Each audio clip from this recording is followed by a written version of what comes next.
Je m'appelle Caroline Gauthier. Je travaille à la Ville de Montréal depuis 16 ans. Je suis préposée aux procédés au pompage à l'usine de filtration Atwater.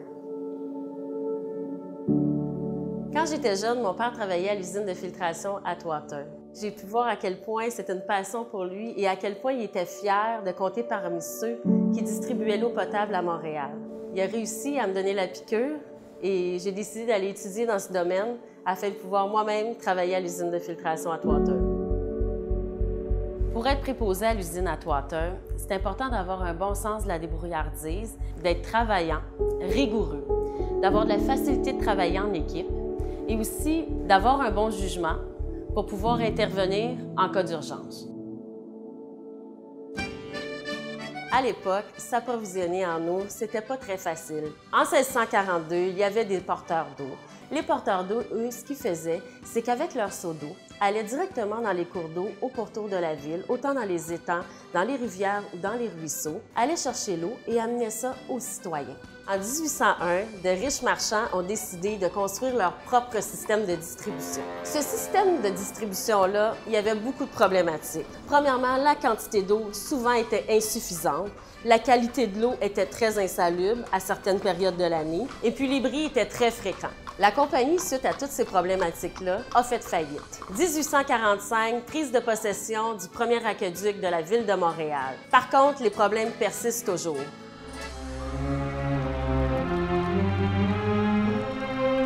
À l'été 1852, deux incendies majeurs font rage. Les réservoirs sont à sec, le système de distribution ne fonctionne pas du tout. Les gens partent avec leur seau d'eau au cours d'eau le plus près et puis ils doivent se rallier afin de pouvoir aller éteindre le feu. C'est pas assez vite, la ville brûle. 10 000 personnes à la rue, 1200 habitations en fumée. La ville décide donc de revoir totalement son système de distribution d'eau afin d'éviter une autre catastrophe comme celle-là. 1854 à 1875, la Ville a construit un canal de 2,4 km, une station de pompage, un réservoir à ciel ouvert avec son système de distribution. 1910, grosse épidémie de fièvre typhoïde. La Ville décide de construire la première usine de filtration afin de filtrer et chlorer son eau. L'usine Atwater ouvrira ses portes le 9 avril 1918, il y a exactement 100 ans. Désormais, la Ville de Montréal peut desservir une eau potable en quantité suffisante et de qualité.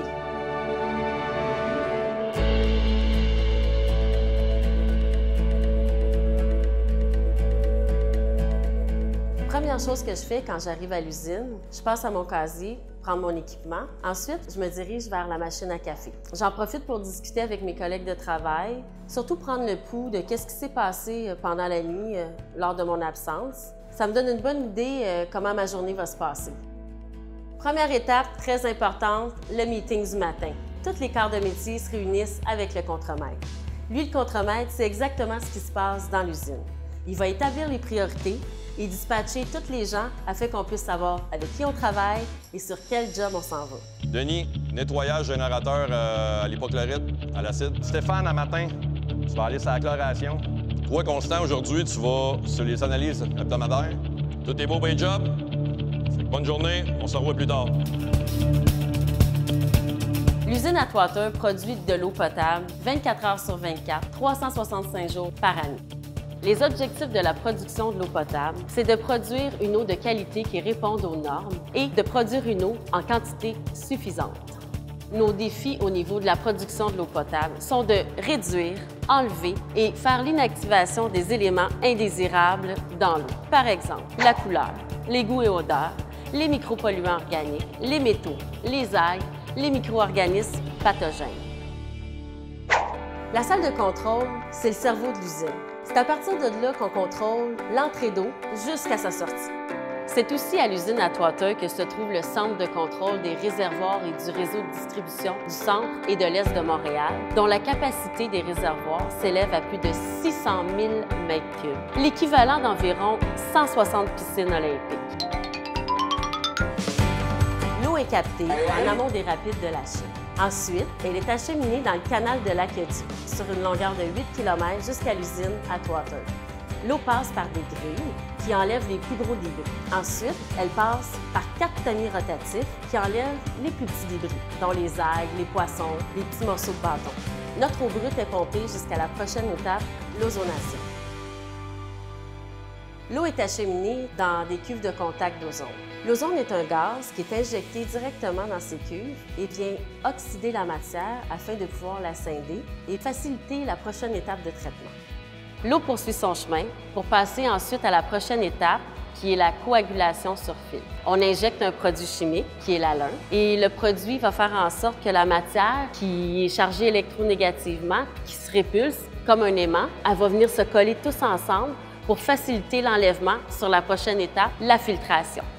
La filtration, c'est des gros bassins. Dans ces gros bassins-là, il y a du sable. L'eau, qui est chargée de matière en suspension, passe au travers du sable. Les plus grosses particules, jusqu'aux plus petites particules, sont retenues. Ensuite, l'eau filtrée s'en va directement dans des réservoirs d'eau filtrée sous la galerie de filtres. Nous, ici, à Atwater, on a 6 galeries de filtres avec 16 filtres dans chaque galerie. Étape suivante, la désinfection UV. C'est quoi?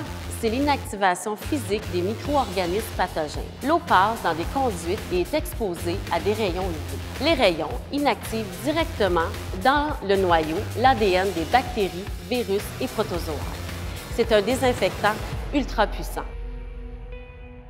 La dernière étape, on injecte du chlore dans l'eau afin de conserver la qualité de l'eau tout au long de son cheminement sur le réseau, et ce, jusqu'au dernier utilisateur à son robinet. Après avoir passé au travers de la filière de traitement, l'eau traitée est pompée du réservoir d'emmagasinement de l'usine de filtration. Elle traverse le centre-ville à l'aide de conduites primaires et distribue l'eau aux usagers jusqu'au réservoir McTavish situé sur le flanc du Mont-Royal. Ensuite, elle est repompée et relevée jusqu'au plus haut point de la montagne pour ensuite s'écouler de façon gravitaire pour assurer une pression et un débit adéquat dans tout le réseau.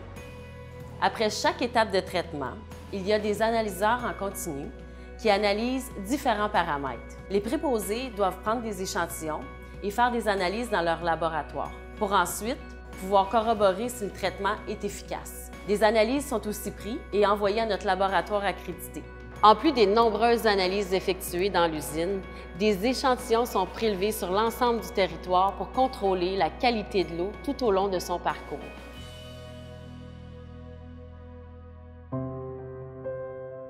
Au-delà de la réglementation, l'usine Atwater participe au programme d'excellence en eau potable, le PECCEP.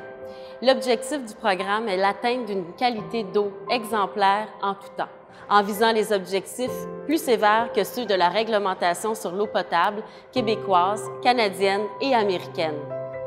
Pour faire fonctionner une usine telle que celle de l'usine Atwater, il faut plusieurs personnes. Les ingénieurs, les agents techniques, les préposés, les électriciens, les électrotechniciens.